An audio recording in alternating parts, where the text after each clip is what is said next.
What if I told you that the words you use, the words you speak to yourself, literally determine the trajectory of your life? Now, at first audible, you might be like, duh, but are you actually doing it? We're talking about that today on the Wellness and Wisdom podcast. Stay tuned. So everyone knows that thoughts become things. You don't have to be Wallace Wattles. You don't have to be Napoleon Hill. You don't have to be Bob Proctor, and you sure as heck do not have to be Tony Robbins.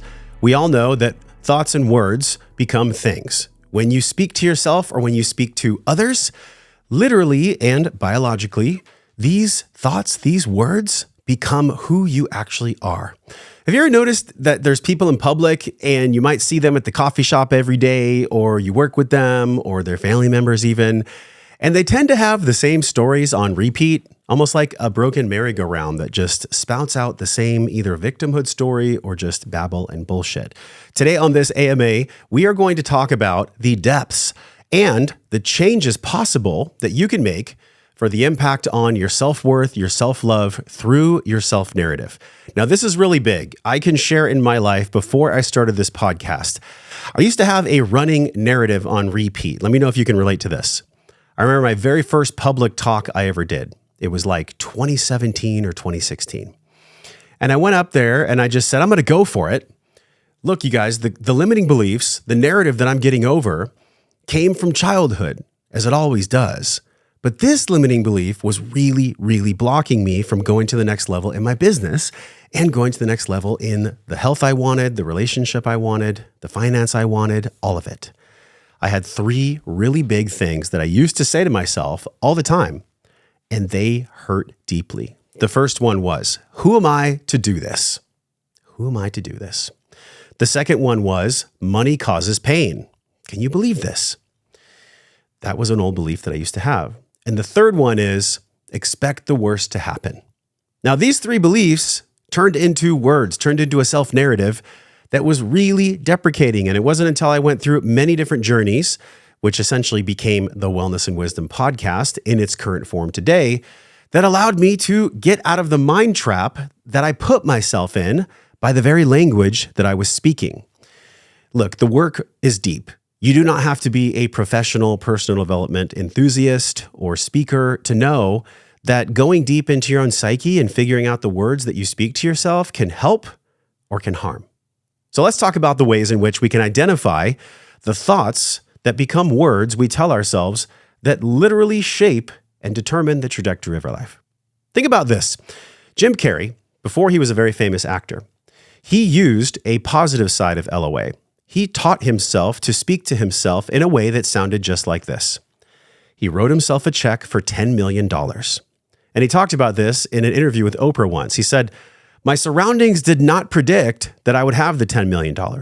My surroundings did not predict that I had the job, that I had the movie, that I had the success." He literally drilled into his psyche. And we're going to talk about how you can do a version of what Jim Carrey did for yourself that's very, very practical. So stick around. We're going to go through NLP techniques, a specific mirror practice, and an I affirmative practice by the end of this podcast. Jim Carrey wrote himself that check for $10 million. And he told himself, as he wrote it on the back of the check, this is for $10 million for acting services rendered for Jim Carrey. He believed it. He believed it. He believed it. And then it came true. And actually, so much more. This reprogramming started with the positive side of LOA and turned into real abundance for him. Now, he did his work. He stacked his talent acquisition and his talent skill set creation process on top of it. But you and I are no different. We are literally acting out our own story here on planet Earth. And the script is the one that we're writing. And this is both maddening and also so freeing and so liberating. Look, you're here on the podcast because you believe what we believe, to see life through a different lens. This wellness pentagon that's on the screen right now. On the base floor is our physical. Then on the walls are our mental and emotional. And of course, at the top, the roof, is the financial and the spiritual, our connection with God and our connection with how money is actually spiritual. I truly believe they go hand in hand. So stay until the end because we're going to go over this NLP technique. Now, let's actually define the science of language and reality. Language is the spoken or written form of information. And the way that we process that information, either in auditory or in visual kinesthetic, is so important. Like, think about this. The science shows us that neuroplasticity, and you can look at thousands of studies on PubMed, neuroplasticity, literally the axons and the dendrites in our brain, the action potential that exists between one thought to the next thought is both spiritual, self-created, but really it's neurological. We have plastic, literally plastic. Now, not plastic like Tupperware, but a biological plastic that exists in our hardware, in our brain. But it's with the software, my friend. This is what I'm so excited to share with you today. The software can be updated to the point where it can actually update the hardware. It's the same thing if you're watching on YouTube or Spotify. We all have these phones, right? You get these iOS 16, iOS notifications to upgrade your software. What do you think that is? They're actually changing how the hardware works on the phone. Your brain is no different.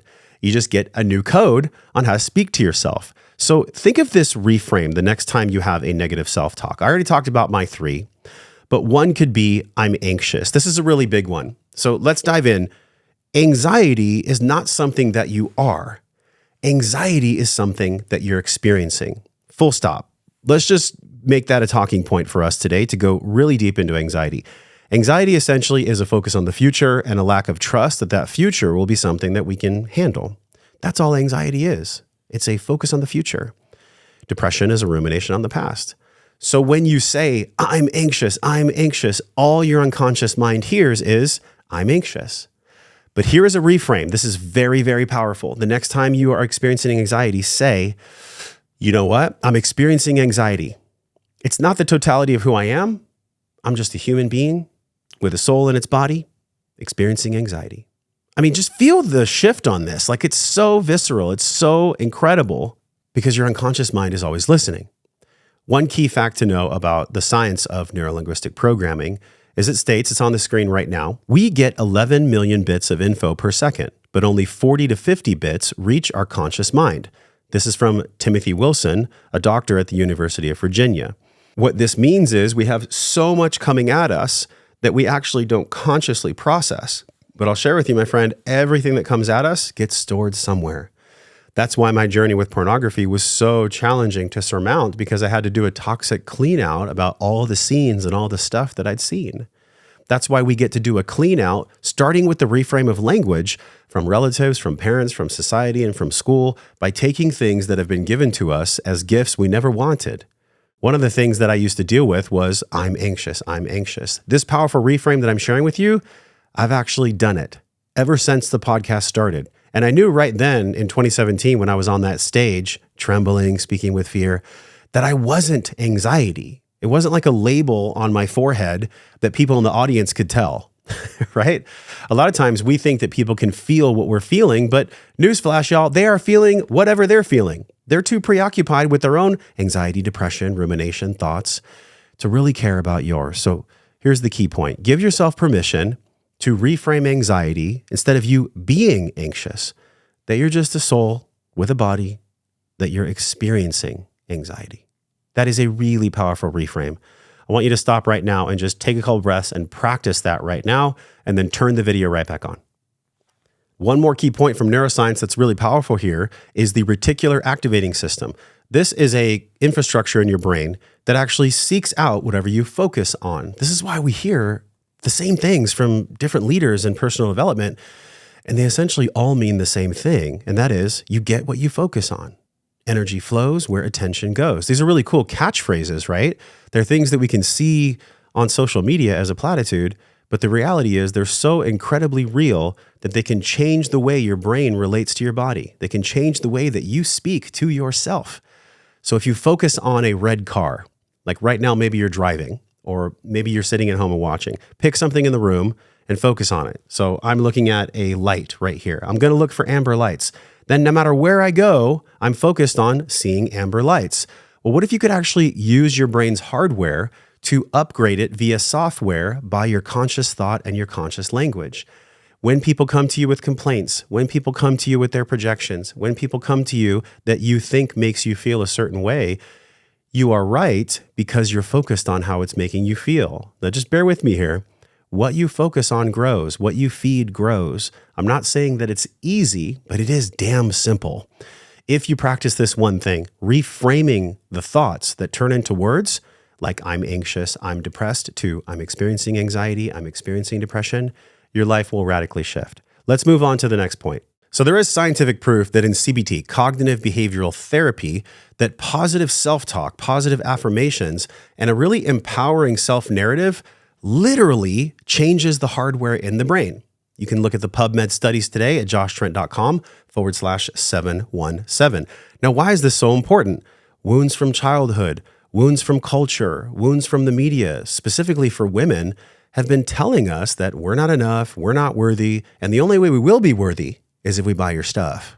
Now, isn't that interesting? Only the wound that's monetized becomes the fuel for a really unegalitarian capitalistic system. Now, I believe in conscious capitalism. I think that when you give people opportunities and you do it from your heart, they help you on your dream and you help them on theirs. But what's really fascinating about this, if you look at the studies that I'm mentioning, they're actually proving through CBT that you can rewire your brain by giving yourself I affirmative statements. Now, if you take one thing away, literally, if you take one thing away from this entire podcast, it is this one thing. Practice speaking I in the affirmative. This is a huge, life-changing, utterly flip the script moment. Here's how it works. When you have a thought and that thought becomes real, it only becomes real when you attach emotion to it. When someone mistreats you, when someone projects on you, the worst thing you could ever do is say, you're making me feel this way, or point the finger at them. It's the confluence of NVC, nonviolent communication, with the I affirmative statements. Look at Matthew 11:24, if you're a Christian, or if you're a Buddhist, or if you're a philosopher or religious enthusiast of any kind. The way that you pray, the way that you meditate is actually a beautiful starting place for rewiring the narrative. So in Matthew 11:24, it says, believe when you pray that you have what you are asking for, and you will have it. But this is where LOA gets a little wonky. What was missing was the three other additional parts. I believe, God, that I am asking you from humility for this peace, and I'm thanking you that it's on the way. I'm so grateful that it's here if it is in your will, part one. And God, I am going to give a service for the reception of this gift that you're giving me, part number two, if it is in your will. And then part number three, let go of attachment. Ask for it, believe it's here, say what you're going to say about service you're going to do when you receive it, ask humbly if it's in God's will, and then really importantly, let go, let go. Thank you, God, I am receiving this money. Thank you, God, I am receiving this relationship that is loving, that is nourishing, if it is in your will, God, and I will be of service in this way. And then let go. Put all your dreams, put all your I affirmative statements in a balloon, and then literally blow it up with air and release it. Let it go. When you use I affirmative statements in nonviolent communication, it disarms the other person. So a good example might be I'm fighting with my spouse, I'm fighting with my boyfriend, my girlfriend, and I'm starting to get really angry. The worst thing you could ever do in that situation is become a victim of the situation. Now, this is where it gets really important for hardwiring your brain for joy and for really maturity in relationships. You respond by saying, hey, can I take a breath? Now, these are practicing I affirmative statements. Can I take a breath? I'm feeling heat in my solar plexus. I'm feeling like I'm not enough. I'm feeling judged. I'm feeling shame. Go up the Hawkins ladder. Just speak out whatever you're feeling. But you know what's really cool about this? You're not attacking the other person. Isn't this amazing? The I affirmative statements not only work in prayer, not only work in relationship. This is the third piece that's super, super important. This is like the keystone on the entire I affirmative awareness. When you speak to yourself in the I, God always says yes. One of my mentors recently, Paul Chuck, on Instagram, was giving a lecture. And he said, you know what happens when you stand at the edge of the Grand Canyon and you shout into the Grand Canyon, I love you. The Grand Canyon says, I love you back. It just echoes. What happens when you're at the edge of the Grand Canyon and you say, I want to lose 30 pounds? Well, all that comes back is, I want to lose 30 pounds. Now, this is a story that a child can understand, so I really want to speak to your unconscious mind and make sure these bits are getting in there. So hear me, my friend, hear me here. And I'm talking to myself too. I stand at the edge of Grand Canyon. I say, God, thank you for this abundance in this exact amount that I'm receiving from you at this amount or greater, God, if it is in your will. And here's the exact service I'm going to complete as I receive this gift. What do you hear back? You hear back exactly what you prayed for. In other words, when we speak things into existence, all God, universe, creator hears is yes. It's on the screen now. All our creator hears is yes. So whatever we're telling ourselves, whatever we're telling other people, hear me now, it will come back to you.